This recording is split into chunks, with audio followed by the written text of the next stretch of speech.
So here today to try and give you a few tips on how to take photos. Photographing animals can be made easy as long as you've got a few tips and you just keep these in mind, which we'll go through today. First and foremost, taking photos, you don't need to have a big flash camera. You can take a perfectly good photo on your phone, on a small camera, but by all means, obviously, a bigger camera is going to be able to allow you to take photos from a distance with a good zoom lens.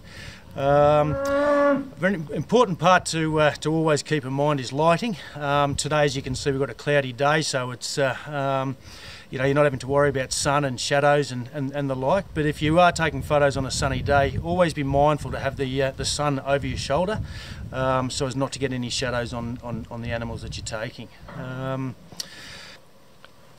So here we are in a yard full of bulls. We're going to take some photos of some bulls today. Now bear in mind that all these principles do apply if you're taking photos out in the paddock, but what we've done is we've separated this one bloke here off in the yards, and best to do that. You don't want to be trying to take photos in amongst a group of bulls. You want a bull by himself so as to be able to capture him at his best. So what we'll do, you can see this yard here is on a bit of an angle, so we're going to push him up to the top end of the yard so that when we're photographing him, he's going to be slightly above us, and we can get down onto our knees to take a photo so that we're looking up at him. You definitely don't want to take photos above him. It's only going to do a disservice to him and his profile. So we'll just wheel this bloke around, we'll take him up the top and we'll set him up.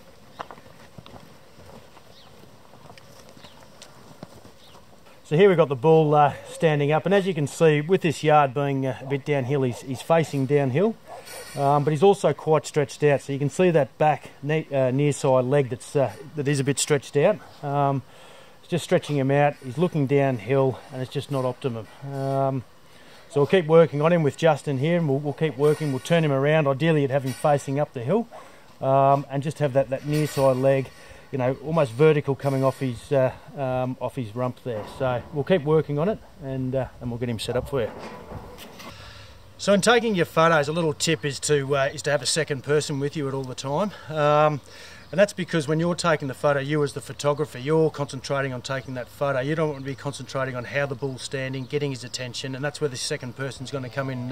Is going to come in handy. So that second person's going to be the person who walks the bull along. He's going to stop him. He's going to make noises, wave his hands, grab their attention so that the bull's got his head up, his ears forward, and he's looking alert. Because when you're taking your photos, whether it be for a catalogue, or you want to market some semen out of him, or you want to put him up on your social media, you really want your animals to look the best that they can. Because as people are scrolling through your social media feeds, the first thing that's going to catch their attention is a photo of the bull. Now that photo needs to be as best as you can, as you can take it, so as to show off your bull in the best light.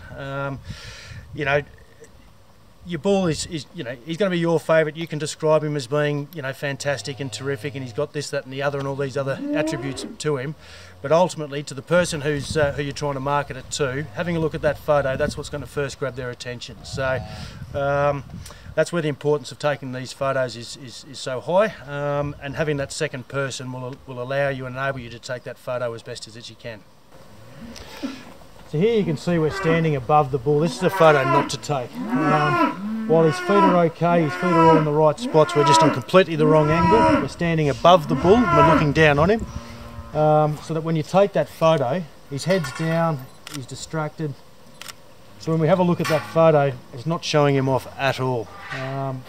Key things to remember not to take is a photo of a bull walking. He's got to have his head up. If his head's down, he's not looking alert, he's not looking siry. You want his ears forward, so he's looking proud, he's looking alert. Having him square, having him show off his length and his depth. If he's got his legs underneath him, you'll see that he just presents short, too short. You want his tail down. You just want him looking proud, alert, square, and that the animal that he actually is. So here you can see we've got the bull on the horizontal now. He's standing up, his head's up, but in his back legs you can see that his near side back leg is forward, and his back, his offside foot is back. You want them round the other way, just so you can show off his testicles and show off his rank a bit better. Also on his front feet there, you can see that you can only see one leg. So if you see, you can only see his near side leg. That back leg, or the far side leg, is being covered up. Ideally you'd have that forward just a shade, because you want to see all four legs having standing square, with a bit of with his back legs a little bit offset. So we'll keep working on him. Another thing to be mindful when taking photos is your backgrounds. While we're here in the yards and you've got rails that are going to give a guide to the height of the bull, we've also got the trough here behind this bull that you can see. So it's just too busy underneath the bull, which just takes away from him. So again, we'll just keep working, we'll keep walking, and the secret to all of this is to be patient, because if you start getting exasperated, if you start losing your patience, the bull's going to only react to that and he's not going to behave himself. So ideally you just want to keep walking your bull up and down your fence line, let him step into it, he'll walk into it eventually, pull him up and we'll grab that photo. So patience is key, as well as just being mindful of the background. So here you can see that he's standing up. We've got him set up pretty well. You can see all four of his legs. His head's up. We'll get Justin to come in now and Justin will make a noise. We just want his head up so that he's looking sorry, he's looking proud.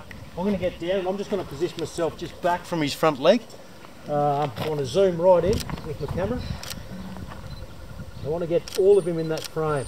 And you want his head sort of facing forward, his ears forward, or his head just slightly round to us on a bit of a 30 degree. Ideally you'd see that second ear.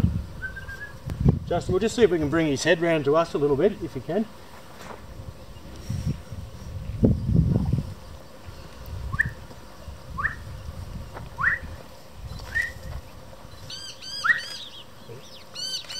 You don't want his head right round to us, looking at us. You want him looking forward. You want to be able to look at that neck extension as he's looking forward, as he's looking proud.